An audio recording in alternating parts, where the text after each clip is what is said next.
opportunities for 4.1 crore youth over a 5-year period, with a central outlay of 2 lakh crore rupees. I will speak about them shortly, while more details may be seen in the annexure. This year, I've made a provision of 1.48 lakh rupees, 1.48 lakh crore rupees for education, employment, and skilling.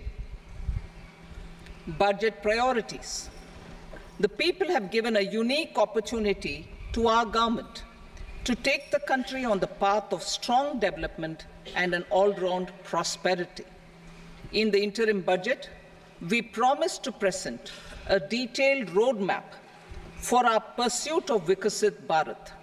In line with the strategy set out in the interim budget, this budget envisages sustained efforts on the following 9 priorities for generating ample opportunities for all. Number 1, productivity and resilience in agriculture. Number 2, employment and skilling. Number 3, inclusive human resource development and social justice. 4, manufacturing and services. 5, urban development. 6, energy security. 7, infrastructure. 8, innovation, research and development. And 9, next generation reforms. Subsequent budgets will build on these and add more priorities and actions. A more detailed formulation will be carried out as part of the economic policy framework, about which I will speak later in this speech. This budget details some of the specific actions to be initiated in the current year towards fulfillment of these priorities, with potential for transformative changes. The budget also covers some of the previously made announcements, with intent to strengthen them and step up their implementation for expediting our journey towards the goal of Vikasit Bharat. Priority 1, productivity and resilience in agriculture. Transforming agricultural research. Our government will undertake a comprehensive review of the agricultural research setup to bring the focus on raising productivity and developing climate-resilient varieties. Funding will be provided in challenge mode, including to the private sector. Domain experts, both from the government and outside, will oversee the conduct of such research. Release of new varieties.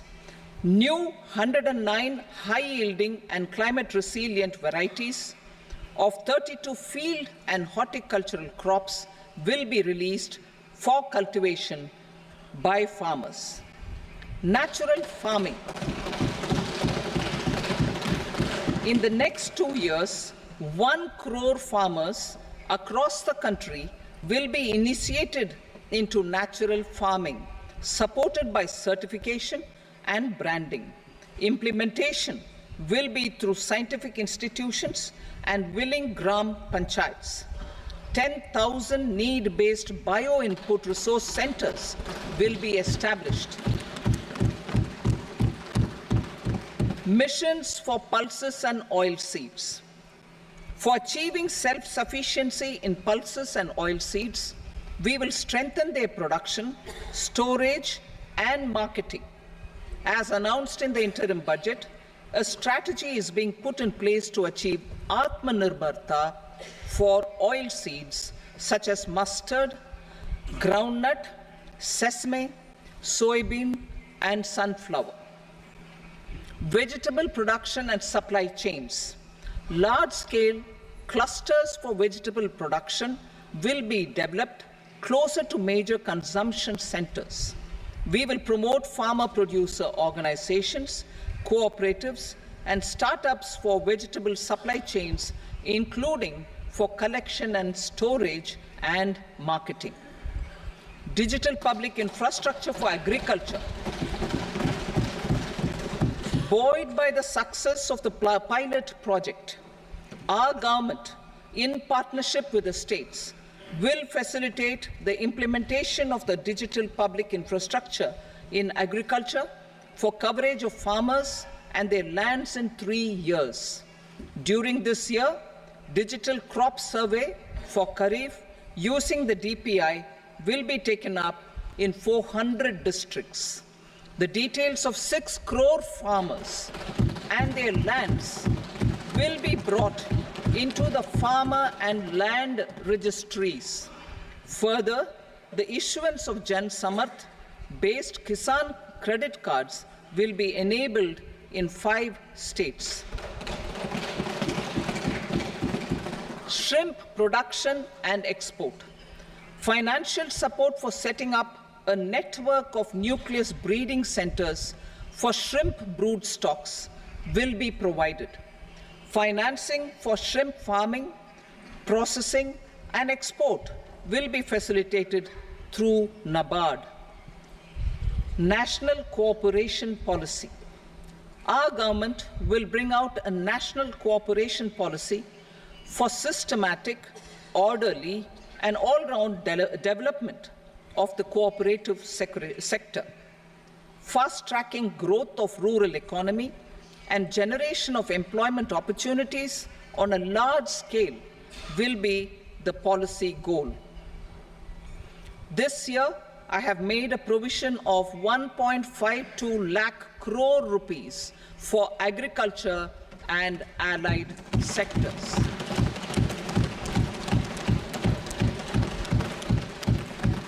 Priority 2, employment and skilling.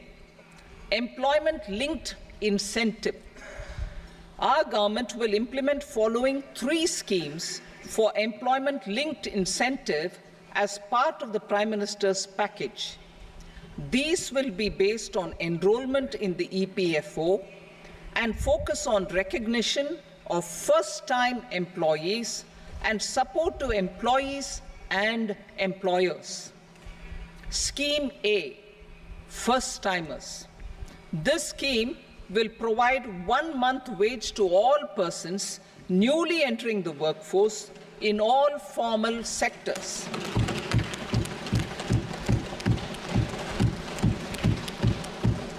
Direct benefit transfer of 1 month's salary in 3 installments to first-time employees as registered in the EPFO will be up to 15,000 rupees. The eligibility limit will be a salary of 1 lakh per month. The scheme is expected to benefit 210 lakh youths.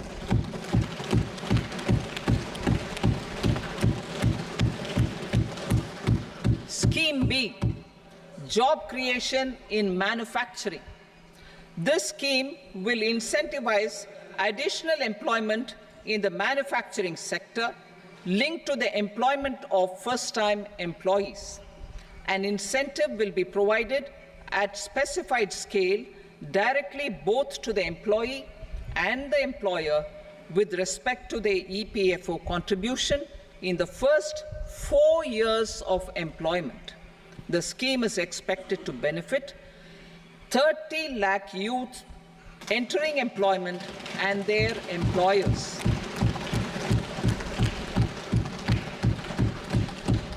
Scheme C, support to employers. This employer-focused scheme will cover additional employment in all sectors. All additional employment within a salary of 1 lakh rupee per month will be counted. The government will reimburse to employers up to 3,000 rupees per month for 2 years towards the EPFO contribution for each additional employee. The scheme is expected to incentivize additional employment of 50 lakh persons.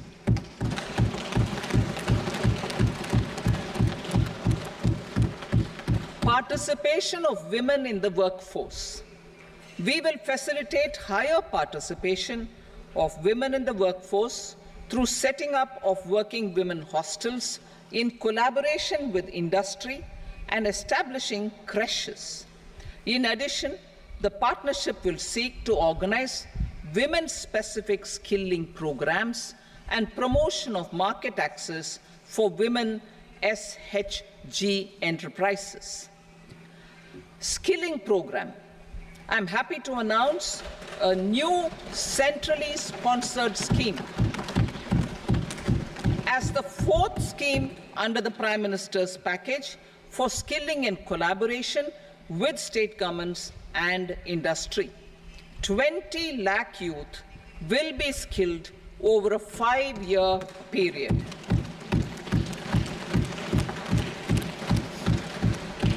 (1,000 industrial training institutes will be upgraded in hub and spoke arrangements with outcome orientation.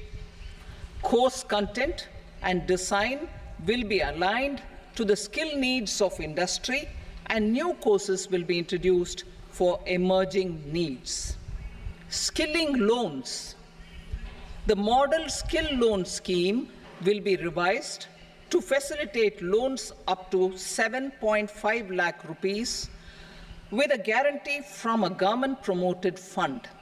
This measure is expected to help 25,000 students every year.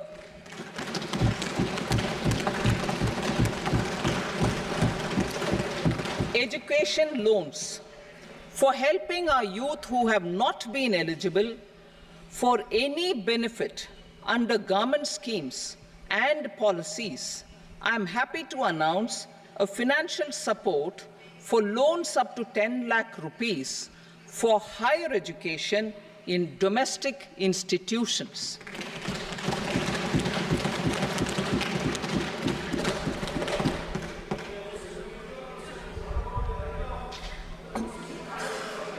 E-vouchers for this purpose.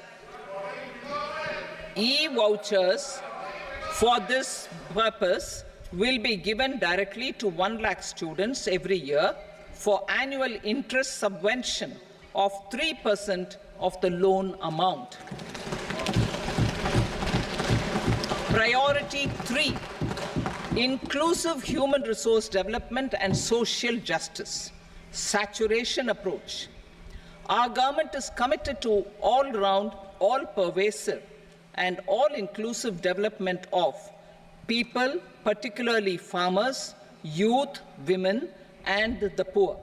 For achieving social justice comprehensively, the saturation approach of covering all eligible people through various programs, including those for education and health, will be adopted to empower them by improving their capabilities.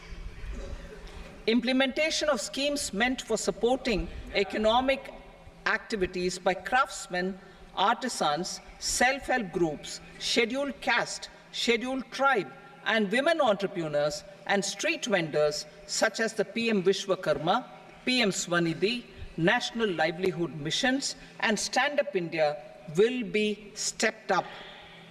Purvodaya. The states in the eastern part of the country are rich in endowments and have strong cultural traditions. We will formulate a plan, Purvodaya, for the all-round development of the eastern region of the country, covering Bihar, Jharkhand, West Bengal, Odisha, and Andhra Pradesh.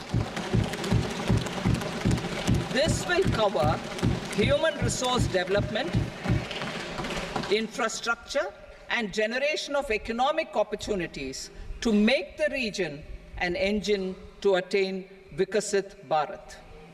On the Amritsar-Kolkata Industrial Corridor, we will support development of an industrial node at Gaya.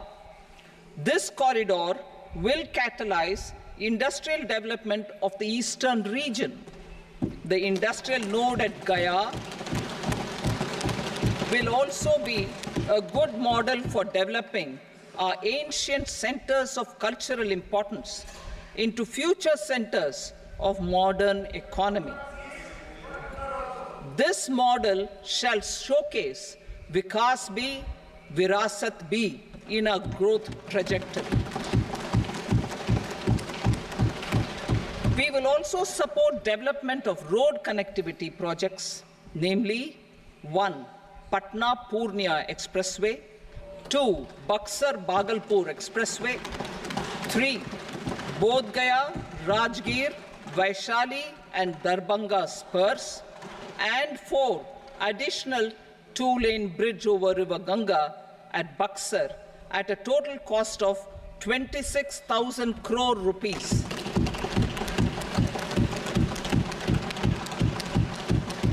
Power projects, including setting up of a new 2,400 megawatt power plant at Pir Painti, will be taken up at a cost of 21,400 crore rupees. New airports, medical colleges, and sports infrastructure in Bihar will be constructed.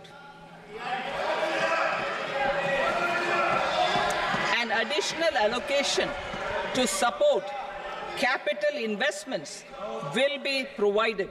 The requests of Bihar government for external assistance from multilateral development banks will be expedited.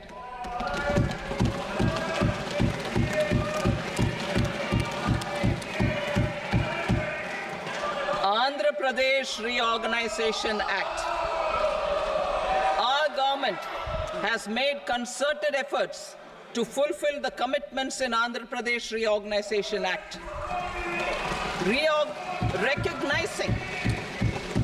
Recognizing the state's need for the capital, recognizing the state's need for a capital, we will facilitate special financial support through multilateral development agencies. In the current financial year, 15,000 crore rupees will be arranged with additional amounts in future years.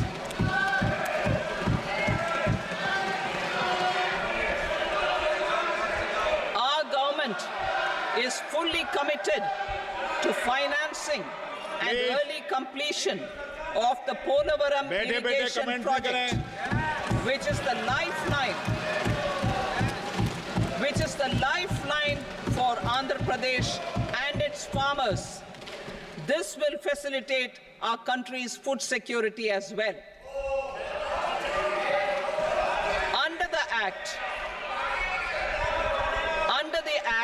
Andhra Pradesh Reorganization Act, for promoting industrial development, funds will be provided for essential infrastructure such as water, power, railways, and roads in Kopparthi node on the Visakhapatnam-Chennai Industrial Corridor and Varavakal node on the Hyderabad-Bengaluru Industrial Corridor.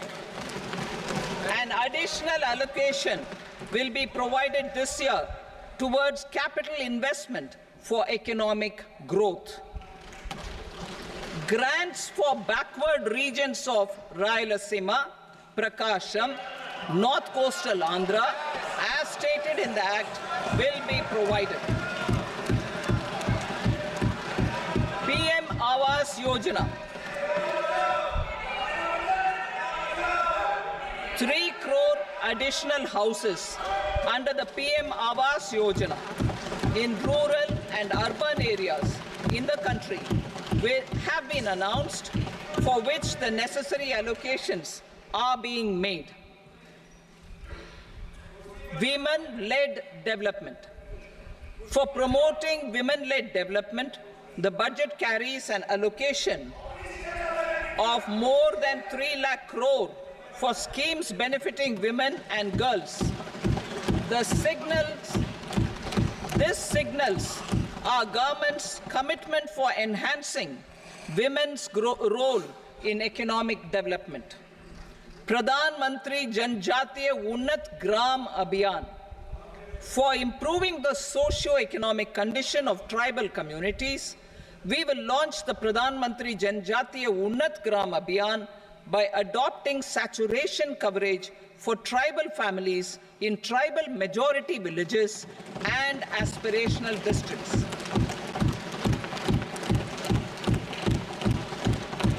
This will cover 63,000 villages, benefiting 5 crore tribal people. Bank branches in northeastern region. More than 100 branches of India Post Payment Bank will be set up in the northeast region to expand the banking services.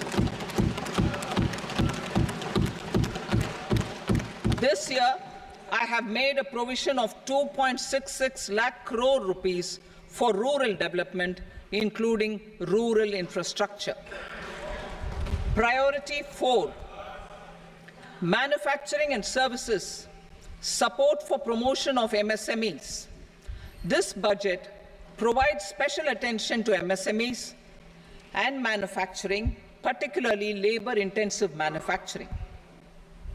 We have formulated a package covering financing, regulatory changes, and technology support for MSMEs to help them grow and also compete globally, as mentioned in the interim budget. I am happy to announce the following specific measures. Credit guarantee scheme for MSMEs in the manufacturing sector. For facilitating term loans to MSMEs for purchase of machinery and equipment without collateral or third-party guarantee, a credit guarantee scheme will be introduced. The scheme will operate on pooling of credit risks of such MSMEs. A separately constituted self-financing guarantee fund will provide to each applicant guarantee cover up to 100 crore rupees, while the loan amount may be larger. The borrower will have to provide an upfront guarantee fee and an annual guarantee fee on the reducing loan balance. New assessment model for MSME credit. Public sector banks will build their own in-house capability to assess MSMEs for credit instead of relying on external assessment. They will also take a lead in developing or getting developed a new credit assessment model based on the scoring of digital footprints of the MSMEs in the economy. This is expected to be a significant improvement over the traditional assessment of credit eligibility based only on asset or turnover criteria. That will also cover MSMEs without a formal accounting system. Credit support to MSMEs during stress period. I'm happy to announce a new mechanism for facilitating continuation of bank credit to MSMEs during their stress period while being in special mention account, SMA stage, for reasons beyond their control. MSMEs need credit to continue their business and to avoid getting into the NPA stage. Credit availability will be supported through a guarantee from a government-promoted fund. Mudra loans. The limit of Mudra loans will be enhanced to 20 lakh from the current 10 lakh for those entrepreneurs who have availed and successfully repaid previous loans under the Tarun category. Enhanced scope for mandatory onboarding in TREDS. For facilitating MSMEs to unlock their working capital by converting their trade receivables into cash, I propose to reduce the turnover threshold of buyers for mandatory onboarding on the TREDS platform from rupees 500 crore to 250 crore rupees. This measure will bring 22 more CPSCs and 7,000 more companies onto the platform. Medium enterprises will also be included in the scope of the suppliers. SIDBI branches in MSME clusters. SIDBI will open new branches to expand its reach to serve all major MSME clusters within 3 years and provide direct credit to them. With the opening of 24 such branches this year, the service coverage will expand to 168 out of 242 major clusters. MSME units for food irradiation, quality and safety testing, financial support for setting up of 50 multi-product food irradiation units in the MSME sector will be provided. Setting up of 100 food quality and safety testing labs with NABL accreditation will be facilitated. E-commerce export hubs to enable MSMEs and traditional artisans to sell their products in international markets. E-commerce export hubs will be set up in public-private partnership mode. These hubs, under a seamless regulatory and logistic framework, will facilitate trade and export-related services under one roof. Measures for promotion of manufacturing and services, internship in top companies. As the fifth scheme under Prime Minister's package, our government will launch a comprehensive scheme for providing internship opportunities in 500 top companies to 1 crore youth in 5 years. They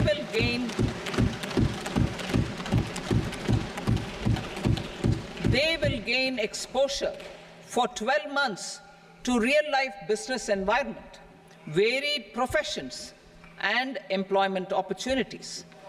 An internship allowance of 5,000 per month, 5,000 rupees per month, along with a one-time assistance of 6,000 rupees will be provided.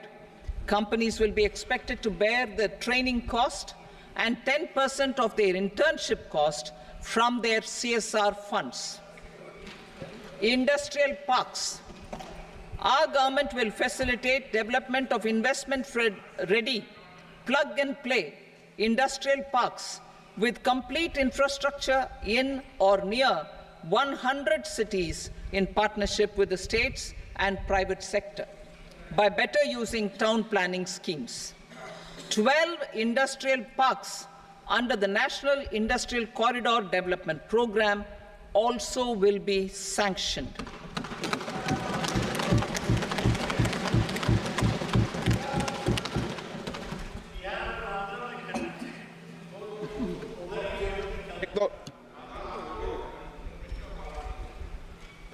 Veggie paper, no.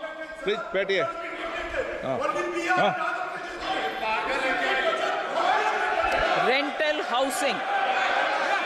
Rental housing with dormitory type accommodation for industrial workers will be, just 1 minute. Rental housing, I repeat, rental housing with dormitory type accommodation for industrial workers will be facilitated in PPP mode with VGF support and commitment from anchor industries. Shipping industry, ownership, leasing, and flagging reforms will be implemented to improve the share of Indian shipping industry and generate more employment. Critical mineral mission. We will set up a critical mineral mission for domestic production, recycling of critical minerals, and overseas acquisition of critical mineral assets. Its mandate will include technology development, skilled workforce, extended producer responsibility framework, and a suitable financing mechanism. Offshore mining of minerals.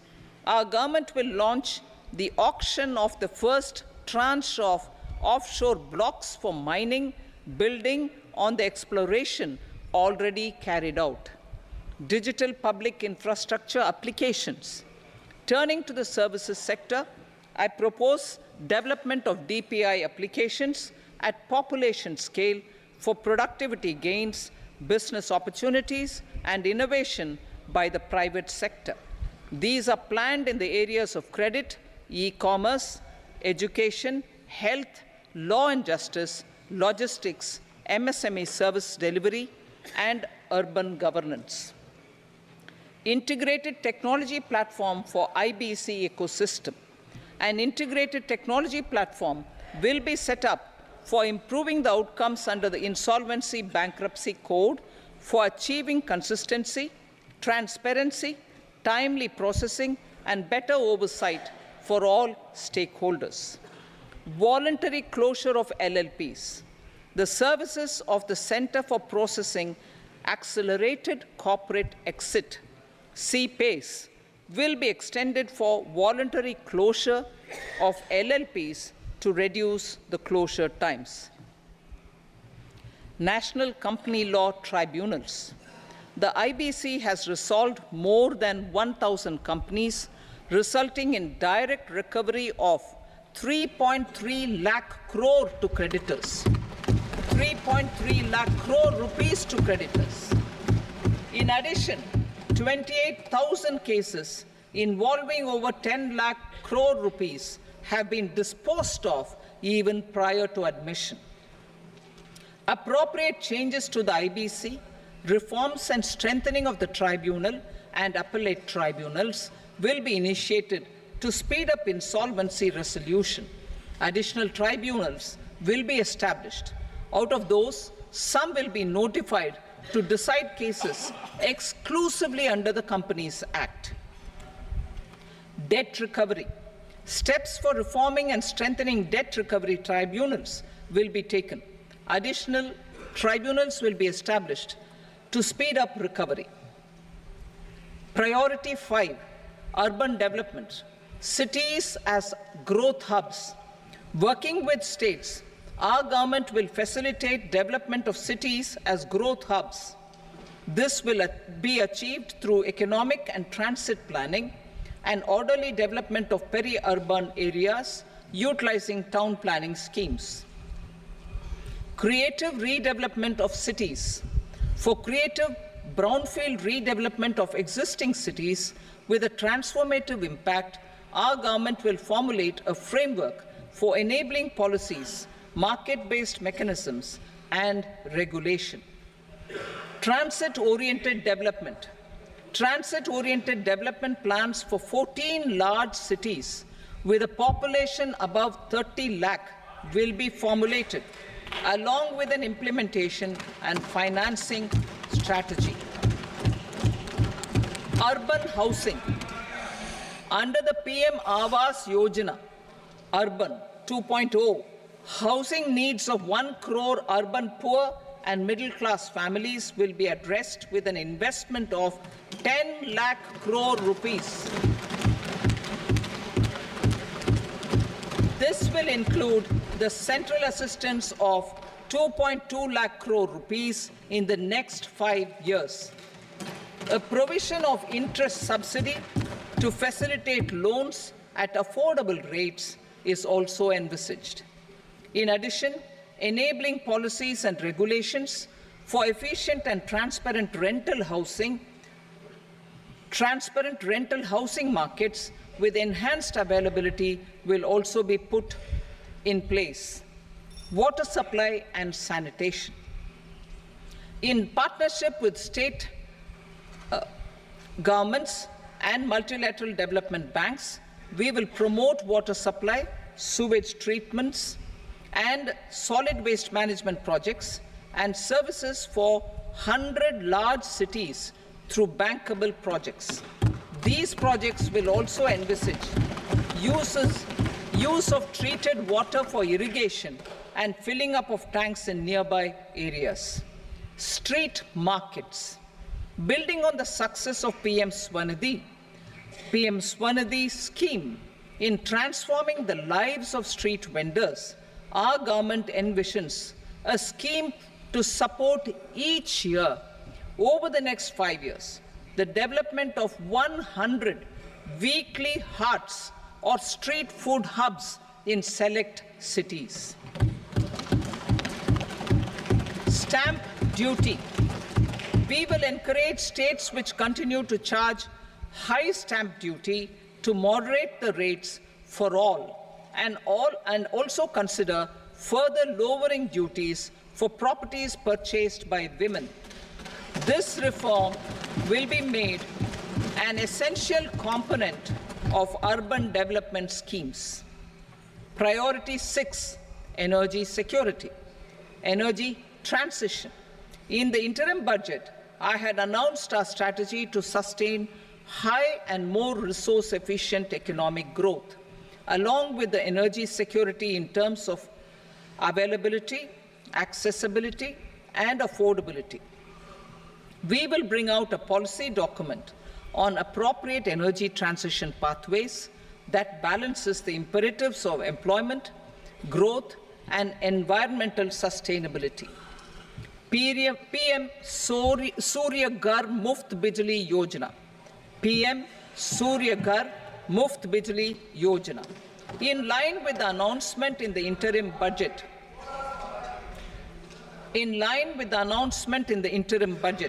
PM Surya Ghar Muft Bijli Yojana has been launched to install rooftop solar plants to enable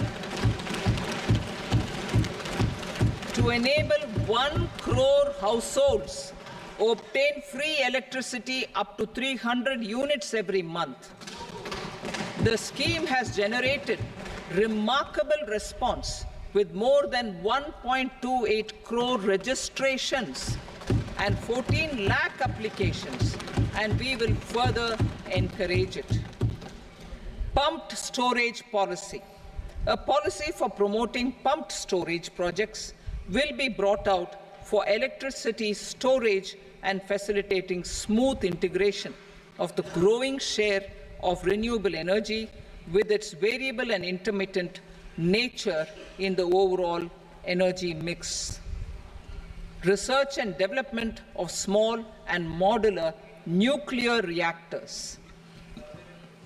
Nuclear energy is expected to form a very significant part of the energy mix for Vikasit Bharat. Towards that pursuit, our government will partner with the private sector for 1. Setting up Bharat Small Reactors, 2. Research and development of Bharat Small Modular Reactor, and 3. Research and development of newer technologies for nuclear energy. The R&D funding announced in the interim budget will be made available for this sector also. Advanced ultra supercritical thermal power plants. The development of indigenous technology for advanced ultra supercritical thermal power plants with much higher efficiency has been completed. A joint venture between NTPC and BHEL will set up a full-scale 800 megawatt commercial plant using AUSC technology. The government will provide the required fiscal support. Moving forward, development of indigenous capacity for the production of high-grade steel and other advanced metallurgy materials for these plants will result in strong spin-off benefits for the economy. Roadmap for hard-to-abate industries. A roadmap for moving the hard-to-abate industries from energy efficiency targets to emission targets will be formulated. Appropriate regulations for transition of these industries from the current perform, achieve, and trade mode to Indian carbon market mode will be put in place. Support to traditional micro and small industries. An investment-grade energy audit of traditional micro and small industries in 60 clusters, including brass and ceramic, will be facilitated. Financial support will be provided for shifting them to cleaner forms of energy and implementation of energy efficiency measures. The scheme will be replicated in another 100 clusters in the next phase. Priority 7, infrastructure investment by central government. Significant investment the central government has made over the years in building and improving infrastructure has had a strong multiplier effect on the economy. We will endeavour to maintain strong fiscal support for infrastructure over the next 5 years, in conjunction with imperatives of other priorities and fiscal consolidation. This year, I have provided 11,11,111 crore rupees for capital expenditure. This would be 3.4% of our GDP. Infrastructure investment by state governments. We will encourage states to provide support of similar scale for infrastructure, subject to their development priorities. A provision of 1.5 lakh crore rupees for long-term interest-free loans have been made this year, also to support the states in their resource allocation. Private investment in infrastructure. Investment in infrastructure by private sector will be promoted through viability gap funding and enabling policies and regulations. A market-based financing framework will be brought out. Pradhan Mantri Gram Sadak Yojana, Phase 4 of the PMGSY will be launched to provide all-weather connectivity to 25,000 rural habitations, which have become eligible in view of their population increase. Irrigation and flood mitigation. Bihar has frequently suffered from floods, many of them originating outside the country. Plans to build flood control structures in Nepal are yet to progress. Our government, through the Accelerated Irrigation Benefit Program and other sources, will provide financial support for projects with estimated cost of 11,500 crore rupees, such as the Kosi-Michi intra-state link and 20 other ongoing and new schemes, including barrages, river pollution abatement, and irrigation projects. In addition, survey and investigation of Kosi-related flood mitigation and irrigation projects will be undertaken.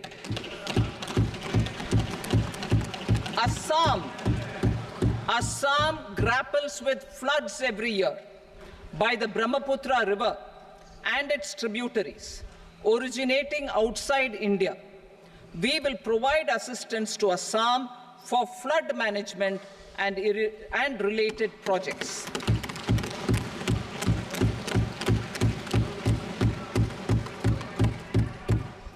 Himachal Pradesh suffered extensive losses due to floods last year. Our government will provide assistance to the state for reconstruction and rehabilitation through multilateral development assistance.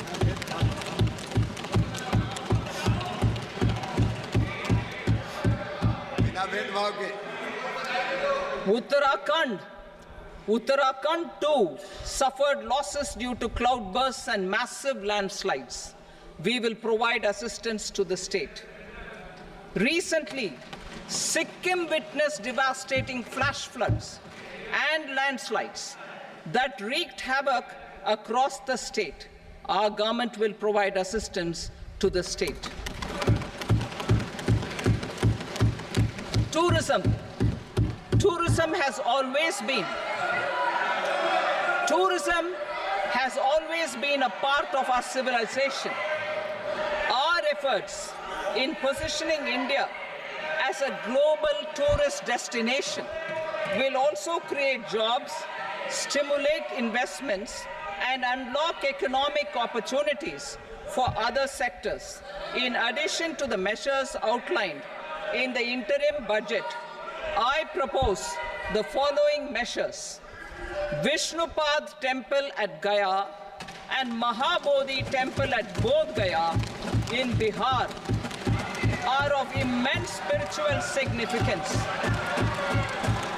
Comprehensive development of Vishnupad Temple corridor and Mahabodhi Temple corridor will be supported, modeled on the successful Kashi Vishwanath Temple corridor to transform them into world-class pilgrim and tourist destinations. Rajgir holds immense religious significance for Hindus, Buddhists and Jains. The 20th Tirthankara Muniswarata temple in the Jain temple complex is ancient. The Saptarishi or the 7 hot springs form a warm water Brahmkund that is sacred. A comprehensive development initiative for Rajgir will be undertaken. Our government will support the development of Nalanda as a tourist center, besides reviving Nalanda University to its glorious stature. Odisha's scenic beauty, temples, monuments, craftsmanship, wildlife sanctuaries, natural landscapes, and pristine beaches make it an ultimate tourism destination. Our government will provide assistance for their development to Odisha as well. Priority 8, innovation, research and development. We will operationalize the Anusandhan National Research Fund for basic research and prototype development. Further, we will set up a mechanism for spurring private sector-driven research and innovation at commercial scale with a financing pool of 1 lakh crore rupees in line with the announcement in the interim budget. Space economy. With our continued emphasis on expanding the space economy by 5 times in the next 10 years, a venture capital fund of 1,000 crore rupees will be set up. Priority 9, next generation reforms. Economic policy framework. We will formulate an economic policy framework to delineate the overarching approach to economic development and set the scope of the next generation of reforms for facilitating employment opportunities and sustaining high growth. Our government will initiate and incentivize reforms for 1. Improving productivity of factors of production, and 2. Facilitating markets and sectors to become more efficient. These reforms will cover all factors of production, namely land, labor, capital, and entrepreneurship, and technology as an enabler of improving total factor productivity and bridging inequality. Effective implementation of several of these reforms requires collaboration between the center and the states and building consensus as development of the country lies in development of the states. For promoting competitive federalism and incentivizing states for faster implementation of reforms, I propose to earmark a significant part of the 50-year interest-free loan. Working with the states, we will initiate the following reforms.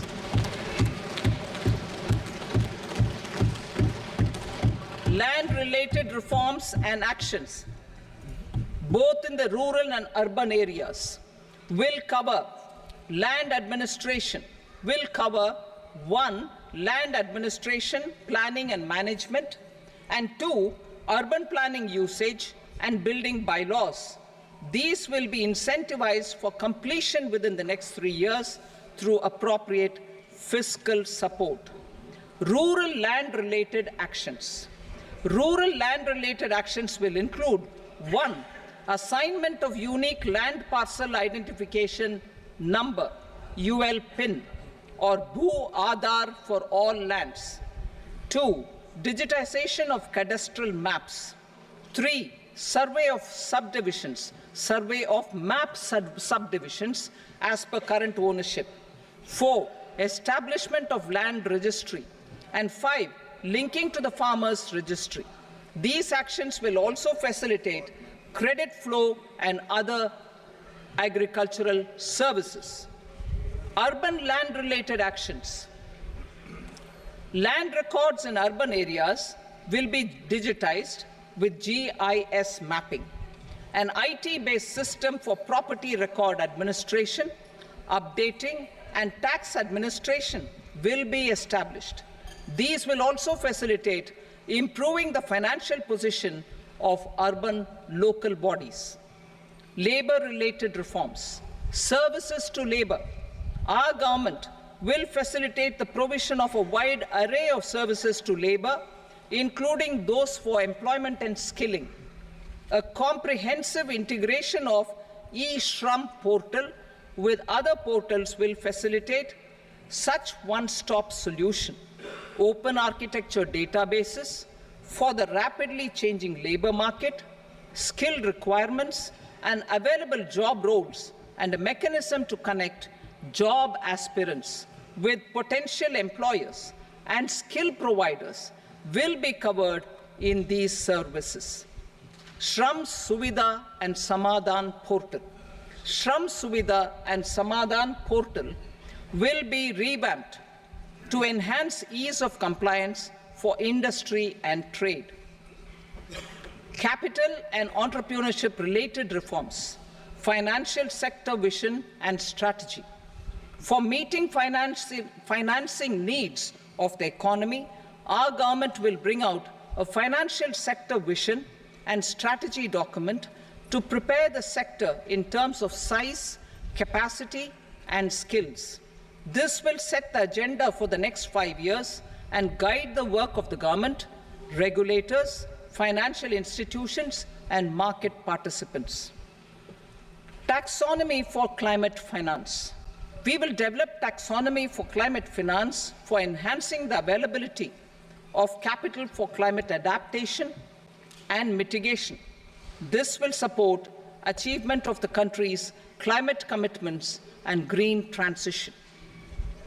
Variable capital company structure. We will seek the required legislative approval for providing an efficient and flexible mode for financing leasing of aircrafts and ships and pooled funds of private equity through a variable company structure. Foreign direct investments and overseas investment. The rules and regulations for foreign direct investment and overseas investments will be simplified to 1. Facilitate foreign direct investments, 2. Nudge prioritization, and 3. Promote opportunities for using Indian rupee as a currency for overseas investment. NPS Vatsalya. NPS Vatsalya, a plan for contribution by parents and guardians for minors, will be started. On attaining the age of majority, the plan can be converted seamlessly into a normal NPS account. Use of technology. We have successfully used technology for improving productivity and bridging inequality in our economy during the past 10 years. Public investment in digital infrastructure and innovations by the private sector have helped in improving access of all citizens, particularly the common people, to market resources, education, health and services. We will step up adoption of technology towards digitalization of the economy. Ease of doing business. For enhancing ease of doing business, we are already working on the Jan Vishwas Bill 2.0. Further, states will be incentivized for implementation of the business reforms action plans and digitalization. Data and statistics for improving data governance, collection, processing and management of data and statistics, different sectoral databases, including those established under the Digital India mission, will be utilized with active use of technology tools. New pension scheme. The committee to review the NPS has made considerable progress in its work. I am happy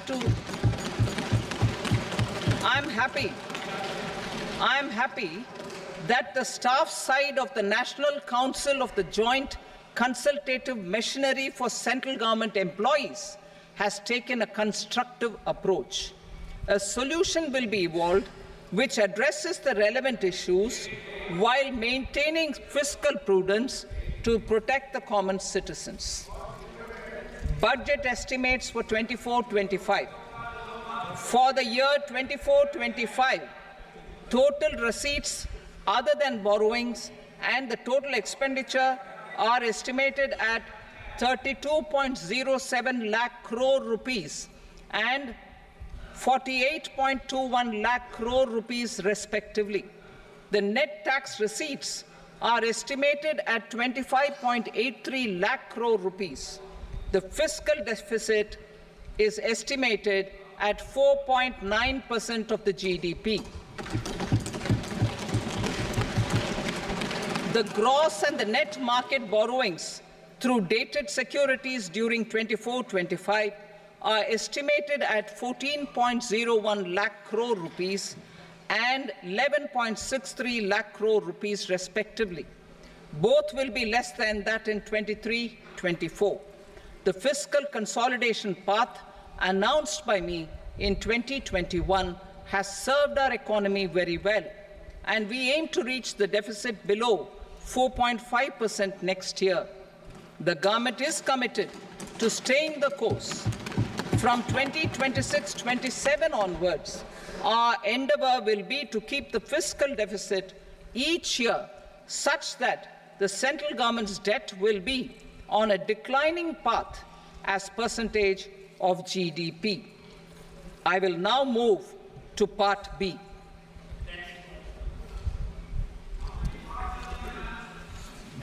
Indirect taxes.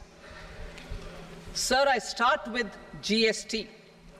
It has decreased tax incidence on the common man, reduced compliance burden and logistics cost for trade and industry, and enhanced revenues of the central and the state governments.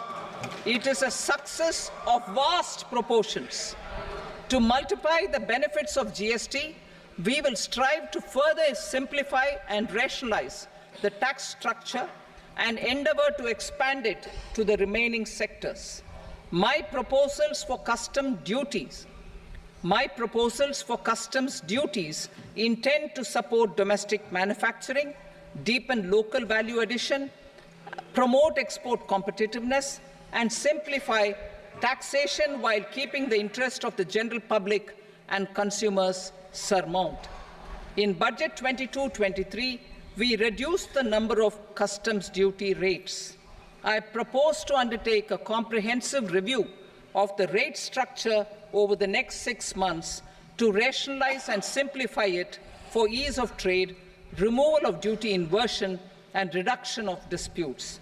I shall now take up sector-specific customs duty proposals. Medicine and medical equipments.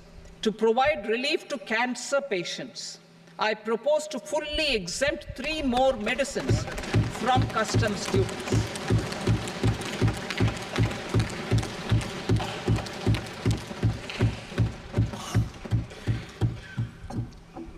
I also propose changes in the BCD on X-ray tubes and flat panel detectors for use in medical X-ray machines under the phased manufacturing program so as to synchronize them with the domestic capacity addition. Mobile phone and related parts. With a 3-fold increase in domestic production and almost a 100-fold jump in exports of mobile phones, Over the last 6 years, the Indian mobile industry has matured. In the interest of consumers, I now propose to reduce the BCD on mobile phone, mobile PCBA, and mobile charger to 15%. Critical minerals. Minerals such as lithium, copper, cobalt, and rare earth elements are critical for sectors like nuclear energy, renewable energy, space, defense, telecommunications, and high-tech electronics. I propose to fully exempt customs duties on 25 critical minerals and reduce BCD on 2 of them. This will provide a major fillip to the processing and refining of such minerals and help secure their availability for these strategic and important sectors. Solar energy. Energy transition is critical in the fight against climate change. To support energy transition, I propose to expand the list of exempted capital goods for use in the manufacture of solar cells and panels in the country. Further, in view of sufficient domestic manufacturing capacity of solar gas, glass, and tinned copper interconnect, I propose not to extend the exemption of custom duties provided to them. Marine products. India's seafood exports in the last financial year touched an all-time high of more than 60,000 crores of rupees. Frozen shrimp accounted for about 2/3 of these exports. To enhance their competitiveness, I propose to reduce BCD on certain broodstock, polychaete worms, shrimp, and fish feed to 5%. I also propose to exempt customs duty on various inputs for manufacture of shrimp and fish feed. Leather and textile. Similarly, to enhance the competitiveness of exports in the leather and textile sectors, I propose to reduce BCD on real down-filling material from duck or goose. I am also making additions to the list of exempted goods for manufacture of leather and textile garments, footwear, and other leather articles for export. To rectify inversion in duty, I propose to reduce BCD subject to conditions on methylene diphenyl diisocyanate, MDI, for manufacture of spandex yarn from 7.5 to 5%. Furthermore, the export duty structure on raw hides, skin, and leather is proposed to be simplified and rationalized. Precious metals. To enhance domestic value addition in gold and precious metal jewelry in the country, I propose to reduce customs duties on gold and silver to 6% and that of platinum to 6.4%. Other metals. Steel and copper are important raw materials. To reduce their cost of production, I propose to remove the BCD on ferronickel and blister copper. I am also continuing with nil BCD on ferrous scrap and nickel cathode and concessional BCD of 2.5% on copper scrap. Electronics. To increase value addition in the domestic electronics industry, I propose to remove the BCD subject to conditions on oxygen-free copper for manufacture of resistors. I also propose to exempt certain parts for manufacture of connectors. Chemicals and petrochemicals. To support existing and new capacities in the pipeline, I propose to increase the BCD on ammonium nitrate from 7.5% to 10%. Plastics. PVC flex banners are non-biodegradable and hazardous for environment and health. To curb their imports, I propose to raise the BCD on them from 10 to 25%. Telecommunication equipment.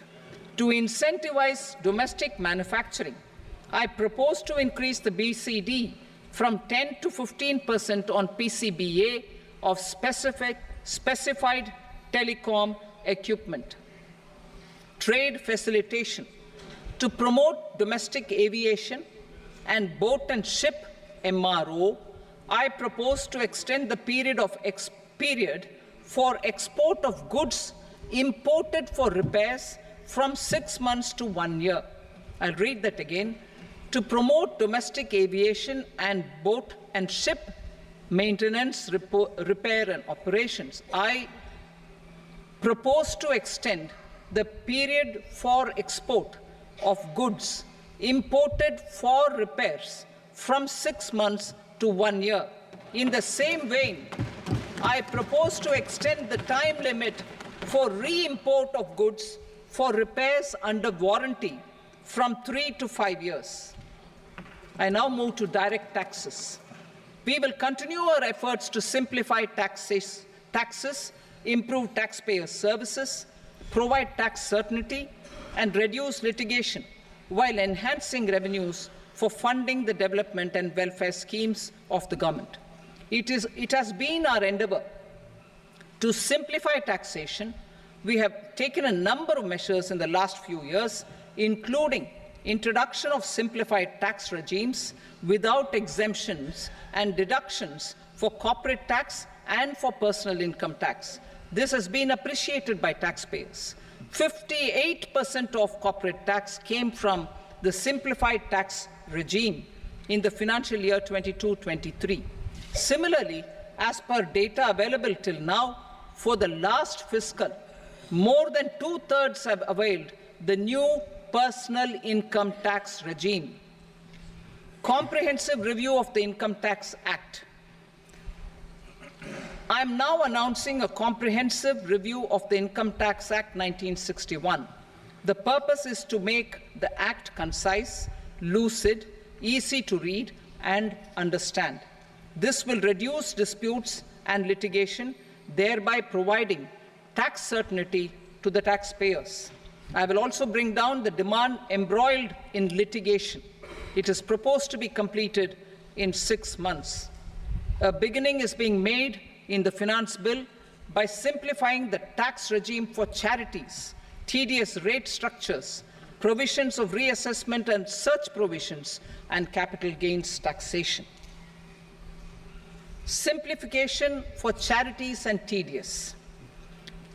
Two tax exemption regimes. The two tax exemption regimes for charities are proposed to be merged into one. The 5% TDS rate on many payments is being merged into the 2% TDS rate, and the 20% TDS rate on repurchase of units by mutual funds or UTI is being withdrawn. TDS rate on e-commerce operators is proposed to be reduced from 1 to 0.1%. Moreover, credit of TCS is proposed to be given in the TDS to be deducted on salary. Further, I propose to decriminalize delay for payment of TDS up to the due date of filing statement for the same.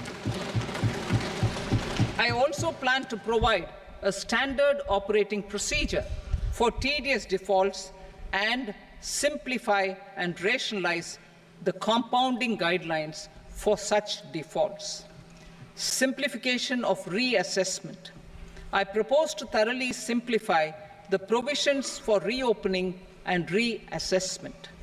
An assessment hereinafter can be reopened beyond 3 years from the end of the assessment year only if the escaped income is 50 lakh rupees or more, up to a maximum period of 5 years from the end of the assessment year. Even in such cases, a time limit of 6 years before the year of the search, as against the existing time limit of 10 years, is being proposed. This will reduce tax uncertainty and disputes. Simplification and rationalization of capital gains. Capital gains taxation is also proposed to be hugely simplified. Short-term gains on certain financial assets shall henceforth attract a tax rate of 20%, while that on all other financial assets and all non-financial assets shall continue to attract the applicable tax rate. Long-term gains on all financial and non-financial assets, on the other hand, will attract a tax rate of 12.5%. For the benefit of the lower and the middle income classes, I propose to increase the limit of exemption of capital gains on certain financial assets to 1.25 lakh rupees per year. Listed financial assets held for more than a year will be classified as long-term, while unlisted financial assets and all non-financial assets will have to be held for at least 2 years to be classified as long-term. Unlisted bonds and debentures, debt mutual funds, and market-linked debentures, irrespective of holding period, however, will attract tax on capital gains at applicable rates. Taxpayer services. All the major taxpayer services under GST and most services under customs and income tax have been digitalized. All remaining services of customs and income tax, including rectification and order giving effect to appellate orders, shall be digitalized and made paperless over the next 2 years. Litigation and appeals. While our concerted efforts to reduce pendency of appeals at various appellate fora are beginning to show good results, it will continue to engage our highest attention. To dispose of the backlog of first appeals, I plan to deploy more officers to hear and decide such appeals, especially those with large tax effect. For resolution of certain income tax disputes pending an appeal, I am also proposing Vivad Se Vishwas Scheme 2024. Further, I propose to increase monetary limits for filing appeals related to direct taxes, excise, and service tax in the tax tribunals, high courts, and Supreme Court to 60 lakh rupees, 2 crore rupees, and 5 crore respectively, with a view to reduce litigation and provide certainty in international taxation. We will expand the scope of safe harbor rules and make them more attractive. We will also streamline the transfer pricing assessment procedure. Employment and investment. I have a few proposals to promote investment and foster employment. First of all, to bolster the Indian startup ecosystem, boost the entrepreneurial spirit, and to support innovation, I propose to abolish the so-called angel tax for all classes of investors. Second, there is tremendous potential for cruise tourism in India.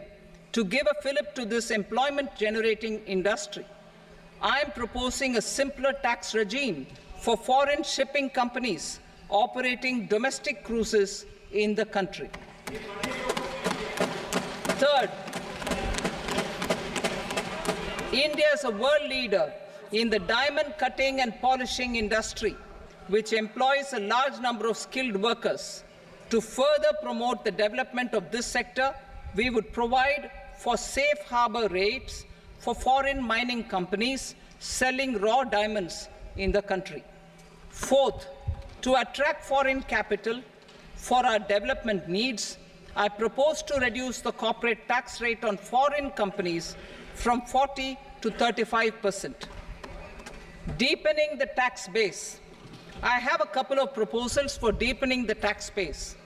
First, security transaction tax on futures and options of securities is proposed to be increased to 0.02% and 0.1% respectively. Second, for reasons of equity, I propose to tax income received on buyback of shares in the hands of recipients. Other proposals: to improve social security benefits, deduction of expenditure by employers towards NPS is proposed to be increased from 10 to 14% of the employee's salary. Similarly, deduction of this expenditure up to 14% of salary from the income of employees in private sector, public sector banks and undertakings opting for the new tax regime is proposed to be provided. Indian professionals working in multinationals get ESOPs and invest in social security schemes and other movable assets abroad. Non-reporting of such small foreign assets has penal consequences under the Black Money Act. Such non-reporting of movable assets up to 20 lakh rupees is proposed to be depenalized. Other major proposals in the finance bill relate to withdrawal of equalization levy of 2%, expansion of tax benefits to certain funds and entities in IFSCs, and immunity from penalty and prosecution to Benamidar on full and true disclosure so as to improve conviction under the Benami Transaction Prohibition Act 1988. Personal income tax. Coming to personal income tax rates, I have two announcements to make for those opting for the new tax regime. First, the standard deduction for salaried employees is proposed to be increased from 50,000 to 75,000 rupees.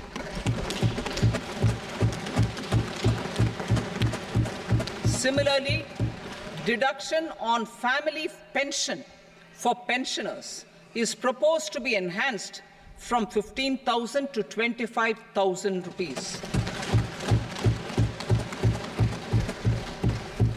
This will provide relief to about 4 crore salaried individuals and pensioners.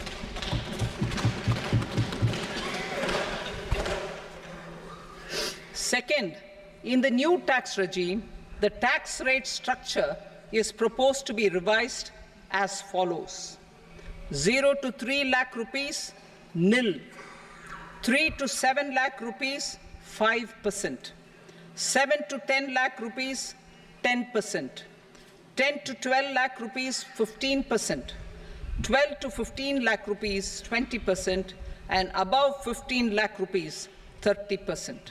As a result of these changes, a salaried employee in the new tax regime stands to save up to 17,500 rupees in income tax.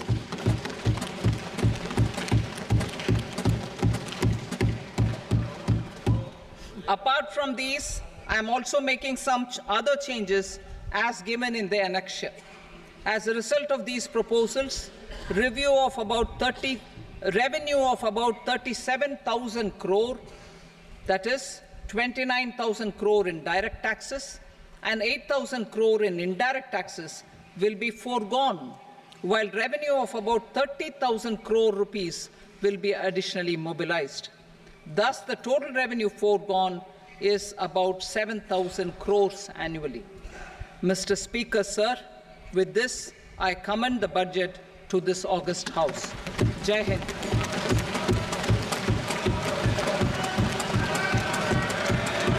Item number 2. Item number 2.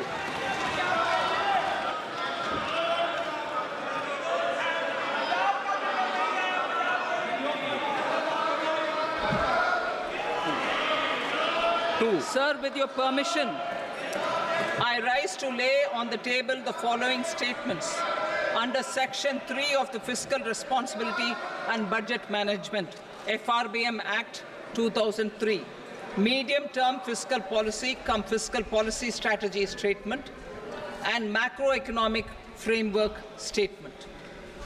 Item number 3. Sir, with your permission, I rise to move for leave to introduce the Finance Number 2 Bill 2024. प्रश्न ये कि विधेयक को पुनर्स्थापित करने की अनुमति प्रदान की जाए। जो सदस्य इसके पक्ष में हाँ कहें, जो सदस्य विरोध में ना कहें। मेरे विचार में निर्णय हाँ वालों के पक्ष में अनुमति प्रदान की जाती है। माननीय मंत्री जी, अब विधेयक पुनर्स्थापित करें। Sir, I introduce the bill. Item number 4. The Union Territory of Jammu and Kashmir budget. Sir, I rise to present a statement, Hindi and English versions, of the estimated receipts and expenditure of the Union Territory of Jammu and Kashmir for the year 24-25. सभा की कार्रवाई कल बुधवार दिनांक 24 जुलाई 2024 को प्राप्त 11 बजे तक के लिए स्थगित की जाती है।